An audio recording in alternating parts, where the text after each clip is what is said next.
You are listening to the Rooted Path Global Podcast. This is the podcast for faith leaders, community developers, funders, and field practitioners who believe that formation must come before mission. The Rooted Path is a 9-step congregational formation framework built on one conviction. What is formed is what gets scaled. Beneath the framework sits clear path intelligence, the technology layer designed to hold what formation reveals long enough for it to mature into infrastructure. Because the field has had theology, it has had methodology. What it has never had is a system to hold its memory. The companion book is now available on Amazon. Divine Assets, Faith-Based Leadership for a Global Movement. This is not a program. This is not a curriculum. This is the operating system the field has been missing. Formation before mission. Let us begin. Welcome to the Beyond 400 podcast. For this deep dive, we're sitting with a different kind of piece. It is called Somebody Has to Build It, written by A. Damian Curd. And after this, we will refer to him simply as Damian. Right.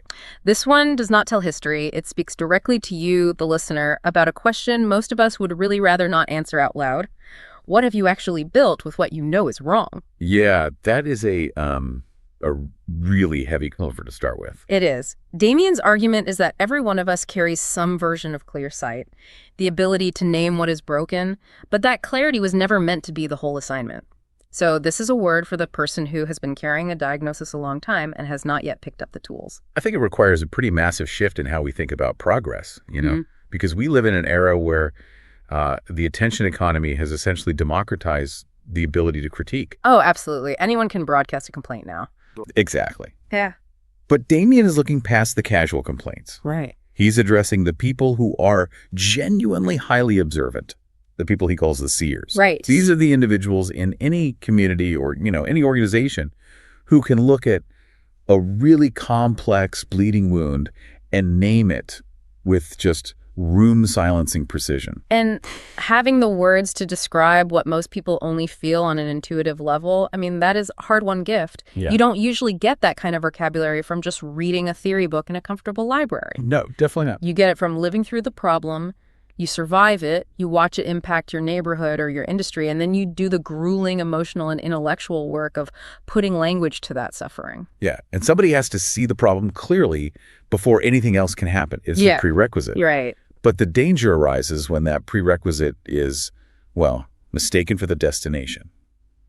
Damian has watched these incredibly gifted, clear-eyed people get so good at describing what is broken that the description itself becomes their entire purpose. Like it becomes their whole identity.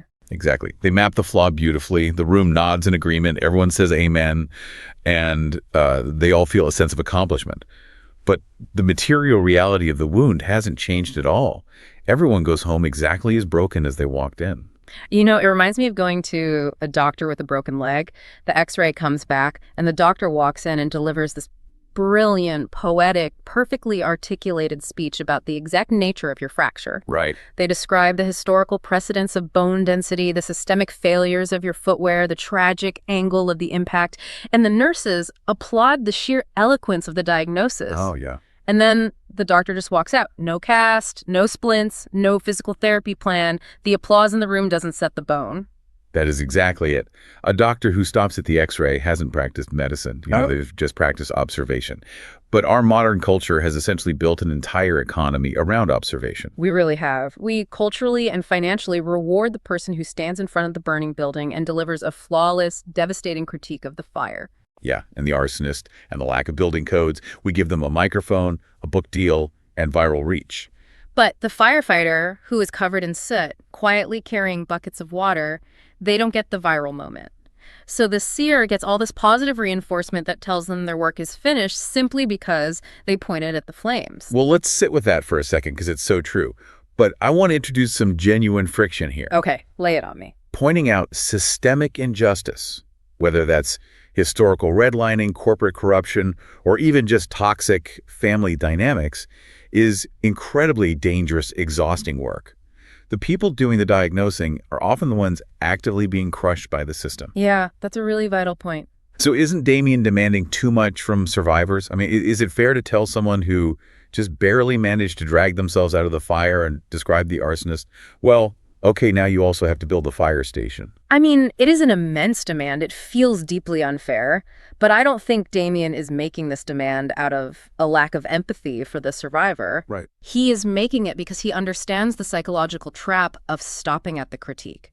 Because if you stop at the diagnosis, the system that crushed you remains fully intact to crush the next person. Oh, yeah. He is warning us that the room saying amen to your trauma is an illusion of progress, because the applause eventually fades and you are still standing in the ashes. And that brings us to what I think is the heaviest, most haunting thesis of this entire essay. It really is.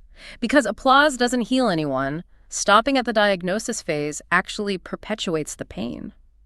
Damian repeats a vital line in this text deliberately so it sinks in, and I want to read it exactly. Go for it. He writes, "A correct diagnosis that never becomes architecture is just a more refined kind of suffering." Let's really unpack that. Think about the mechanics of human psychology behind that phrase. Yeah. Being in pain but not understanding why is a terrible, chaotic experience. Right, it's just raw suffering. Exactly. But imagine someone comes along and gives you perfect, crystal clear language for your pain. They explain exactly how the system is rigged against you, exactly why your environment is toxic, exactly how the historical precedents have trapped you. And then they just leave it there. Yes. They give you no structure to escape it. They offer no alternative way to live. So you haven't saved them at all. You've just taken a vague, blunt discomfort and sharpened it into a hyperarticulate despair. A hyperarticulate despair. That is perfectly said. You know exactly the dimensions of your cage. You know the metal it was forged from. You know the name of the locksmith. But you still don't have the key. Yeah. The suffering is refined, meaning it is purified, distilled, and concentrated. It becomes an all-consuming hyper-awareness of your own misery. I want to read that line one more time because Damian repeats it on purpose. A correct diagnosis that never becomes architecture is just a more refined kind of suffering. It's just so powerful. If you're listening right now, think about a time you read a brilliant critique of your own industry, your community, or society at large. You felt incredibly seen. You thought, finally, someone put it into words. Right. But the next day, the problem was still there, and you were just left holding this heavy, articulate despair. Damian is trying to shake us out of settling for that refined suffering. He is pushing us toward architecture. And we really need to define what architecture actually means in this context. Yeah. Because he isn't talking about blueprints or concrete or steel beams. No, not at all. Architecture is the structure, the practice, and the repeatable system that holds the discovery. It's the mechanism that ensures the next person doesn't have to start from scratch. It's a pathway, or a curriculum, or an institution that a community can return to long after the charismatic speaker has left the stage. Exactly. But how does someone actually build that? If I am a seer and I have this intuitive grasp of what is wrong, how do I translate my personal clarity into a structural architecture? Well, Damian makes a massive distinction here between building infrastructure and building a personality. He warns that if a solution relies entirely on the founder being in the room to work, it isn't architecture at all. It really comes down to the difficult transition from being an artisan to creating an assembly line. Oh, I like that comparative. Yeah, think about it. An artisan makes a beautiful chair by feel, using their own instinct, charisma, and sheer force of will. And while that artisan is present, the movement feels unstoppable. Right. But to build architecture, that artisan has to do something incredibly unnatural to them. They have to stop making chairs for a month. They have to measure exactly how much pressure they put on the saw, write a manual, and teach a novice to do it. And that feels like a massive step backward in productivity, doesn't it? And an ego, to be honest, which is why so few seers ever do it. Because they want to remain the load-bearing wall. Exactly. Because being the load-bearing wall feels important, you feel needed, but the moment that leader steps back or gets sick or passes away, the entire movement collapses instantly. They didn't build a repeatable system, they built a centralized hub of influence. True architecture is documented. It is repeatable by people who are not the founder. It can function on a Tuesday afternoon when no one is watching. And what's amazing is Damian actually offers his own work as a literal blueprint for this process. He didn't just write this essay from a theoretical mountaintop. No, he really lived this out. He founded Kingdom Assets LLC and developed something called the Rooted Path, which is a 9-step congregational formation framework. And what is vital here is how he built it. He took the deeply abstract, intuitive work of community formation and forced it into a 9-step sequence. That is the artisan writing the manual. Yeah. He is offering a concrete framework so that a community in crisis has a step-by-step mechanism to move from identifying their cultural rot to actually structuring a healthy environment. Let me quote Damian directly on the rooted path, because he hits the nail on the head here. He says, "If it depended on me being in the room, I would not have built infrastructure. I would have built a personality, and personalities do not outlast their founders." He built it precisely because he was sick of watching the gap between diagnosis and architecture eat up decades of good work and good intentions. But building that architecture, it requires a specific kind of synergy. Damian points out that you cannot just have seers writing manuals in a vacuum. Right, there's another piece to the puzzle. He says, there are two callings in every movement that has ever actually moved anything. There's the one who sees, and there's the one who builds. The seer diagnoses the exact shape of the problem. The builder takes that vision and turns it into the outlasting structure. And the isolation of these two roles is where movements go to die. We've talked about the seer without the builder. They just leave the next generation with sharper language for the same bleeding wound. Yeah. But the builder without the seer is equally dangerous. Oh, totally. Because builders value execution, right? Efficiency, forward momentum. They like laying bricks. Yes. But if they haven't accurately diagnosed the root cause of the wound, if they haven't listened to the seer, they will build efficiently toward a target that was never actually the correct target to begin with. Taking the construction analogy, it's like a highly efficient, incredibly skilled crew working around the clock to build a massive, structurally sound bridge. They are operating at maximum capacity, laying asphalt, pouring concrete. Doing incredible work. But they end up building this beautiful bridge completely over dry land because no one bothered to survey the river. And the tragedy there is the wasted capacity. The bridge is structurally sound, but it is totally useless for the actual problem of crossing the water. It's heartbreaking. As Damian points out, activity without diagnosis is just motion, and motion is not the same as progress. The builder feels productive, but nothing is healing. This is why the seer and the builder have to find each other, and crucially, they have to survive the friction of working together. Yeah, that friction is almost always an ego trap, isn't it? The seer wants the historical credit for the intellectual breakthrough. They want to be remembered for pointing at the river. Right. The builder wants the credit for the physical execution. They want their name on the bridge. As long as they are fighting over the legacy, the wound stays open. But Damian doesn't let the listener off the hook by just telling them to go find a good teammate. He turns the mirror directly onto you. He challenges this neat little assumption we make that these traits, seeing and building, are permanently divided between two different people. We do that so often. We tell people, stay in your lane. If you're the ideas person, just be the ideas person. If you're the operations person, stick to operations. Well, what if you are both? What if your ability to see clearly, your precision, the way you can name what is wrong in your company, your school, your family, before anyone else even notices it, what if that was never meant to be the whole assignment? What if that clarity was just the preparation? He provides a fascinating litmus test to help you figure out if this applies to you. I love this part.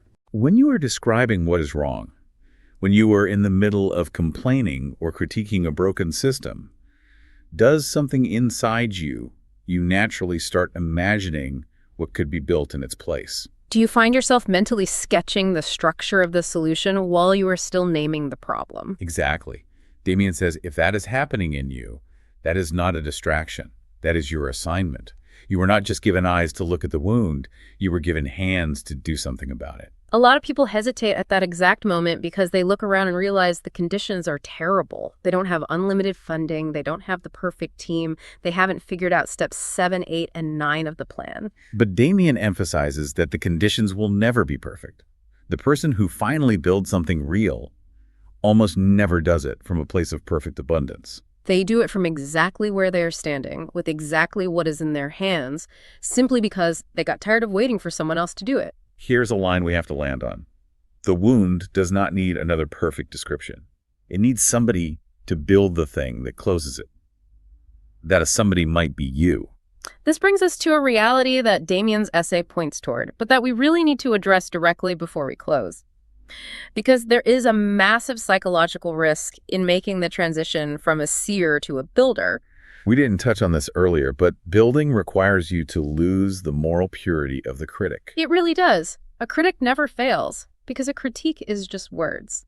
When you sit in the audience and point out everything wrong with the play, your record remains spotless. You are perfectly safe.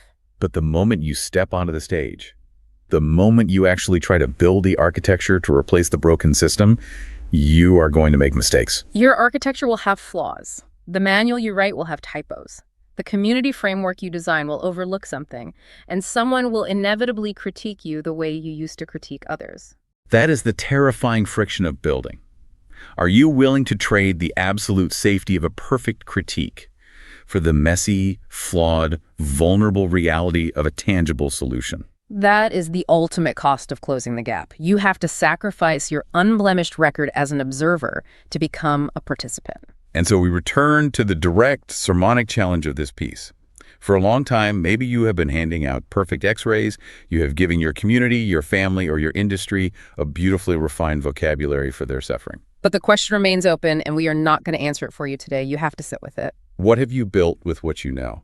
Stay rooted, my friends.